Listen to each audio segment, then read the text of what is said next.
Hello, mambo vipi jamani? Moja kwa moja tunaenda kwenye story za town ya leo ndani ya Flora Mvungi TV.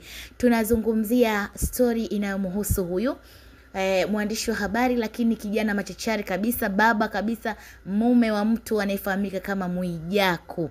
Mwenyewe anajiita Mwijaku huyu. Huyu Mwijaku bwana ameibuka na kusema mazito kuhusiana na ndoa ya msanii Nandy pamoja na Billnass. Aliulizwa, unadhani kwa nini wawili hao wameweza kudumu kwenye ndoa yao bila migogoro yoyote? Moja kwa moja Mwijaku alisema kwamba ndoa ya Nandy pamoja na Billnass imeweza kudumu kama hivyo watu wanavyoiona, haina migogoro. Ni kwa sababu tu Nandy kuna vitu anaviacha vipite. Si kila kitu anagombana, si kila kitu anauliza. Aliojiwa na kuulizwa kwamba anamaanisha nini kwa kauli hiyo aliyoizungumza, na Mwijaku alisema kwamba Nandy amekuwa ni mtu wa kufunika kombe mwanaharamu wapite.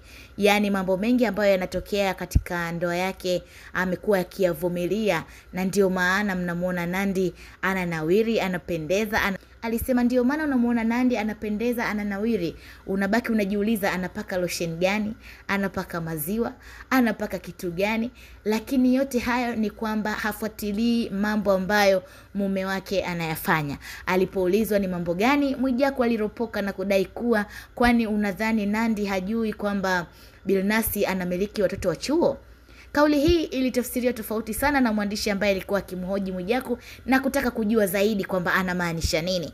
Ndipo Mwijaku aliposema kwamba Billnass ana group ya WhatsApp ambayo inamiliki watoto kuanzia 2000 na mpaka 2007, yani vitoto vya chuo vya kike vingi. Na Nandy alipomuuliza kwa nini una grupu hii ambayo inamiliki vitoto vya chuo vya kike, alidai kwamba hawa nitakuwa nikiwatumia kwenye video zangu ili video zitoke vizuri, ni watoto warembo ambao nimeweka kwenye grupu special kama video queens. Na Nandy baada ya kujibiwa hivyo hakuuliza tena zaidi, na hilo ndio linalomfanya anawiri na ndoa yao kuendelea kudumu, kwa sababu hangaiki kufukua makaburi kujua hawa ni kina nani na wanafanya nini. Hiyo ilikuwa ni kauli ya Mwijaku kuhusiana na ndoa ya Nandy. Kuna hii ndio story ya town siku ya leo.